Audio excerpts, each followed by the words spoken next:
Elbows turned, locked in. See, look at that drive. Not near as much shaking, okay?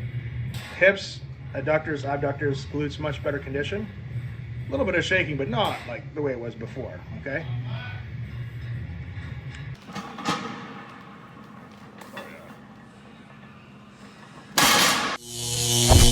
Guys, Brian here for Middle Age Mind and Muscle, and I want to talk about the debate on whether to use straps or not. So, again, I'm not trying to be negative about everything. I just recorded a video about the most toxic training partner I ever had. But again, going back to this town I lived in, there was a guy, again, I'm just going to say this is what it was. He was another person pretending to be my friend. He was opening a gym. Never met a lot of really honest gym owners, guys. Hoping that I would put some of my money into his gym. And no, bud. Like he screwed over a lot of contractors and a lot of people. When I was deadlifting, one time I made a post. I was doing a lift with my straps. And he posted. And the guy's never deadlifted a day in his life. He's just a little fucking puny punk. Yeah, now do it without straps. And then post something. Like he could never give a compliment and say something positive. I noticed that about a lot of people in those circles back then. But here's the reality about straps and why I use them. Number one, when you deadlift, as soon as you do this and your hand is supinated, right? We have pronation, which is much safer for your biceps. As soon as you do anything supinated, remember, holding the bowl of soup, that'll help you remember. You're opening your bicep up to injury. And again, being someone who's older, even back then I was aware, like I have to be careful. Rule of thumb, when you deadlift, you want your to the hand that's supinated, if you do over-under, you want your elbow locked, right? So you're putting the tension on the joint, not on the bicep. You want to hold the bar in a certain portion of your hand, more down towards your calluses, and don't bounce the bar when you lift it up.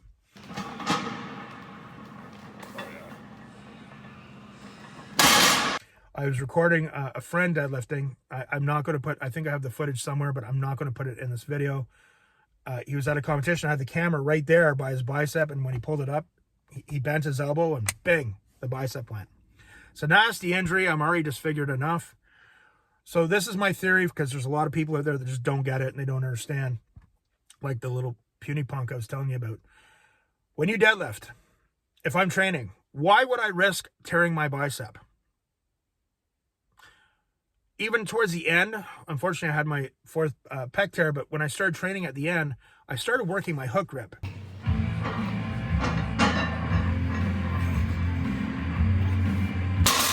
And I thought, you know what?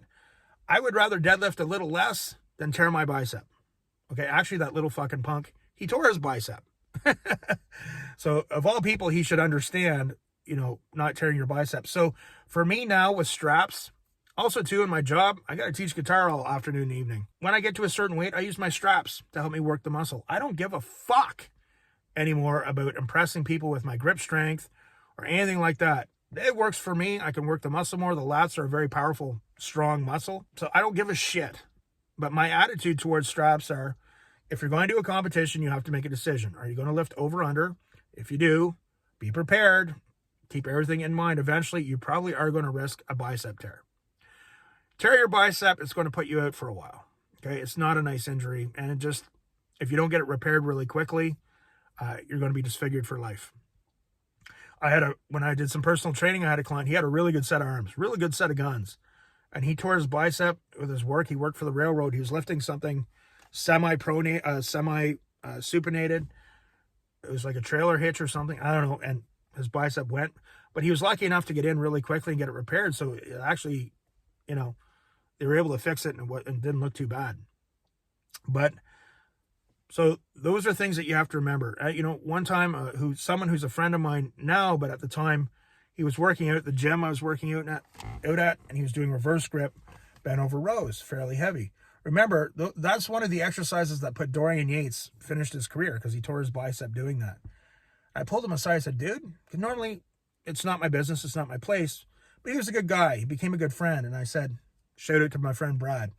I said to him, hey, man, be very careful with those. Just do them pronated, man. If you do them like this, you're risking a bicep tear for nothing.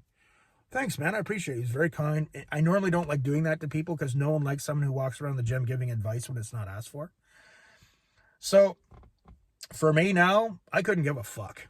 You know, I'll use straps if I feel the need for them, and I don't frankly give a shit what other people think.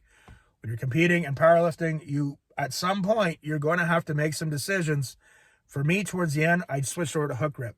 It was really weird. It took a couple of months to get onto, but once I got the hang of it, I was pretty comfortable knowing that I probably could have pulled over 700 with a hook grip. But that's only my opinion. That's how I see things. You guys have to make these decisions for yourselves. But hey, there is a little bit of wisdom in what I'm telling you here. Think about it.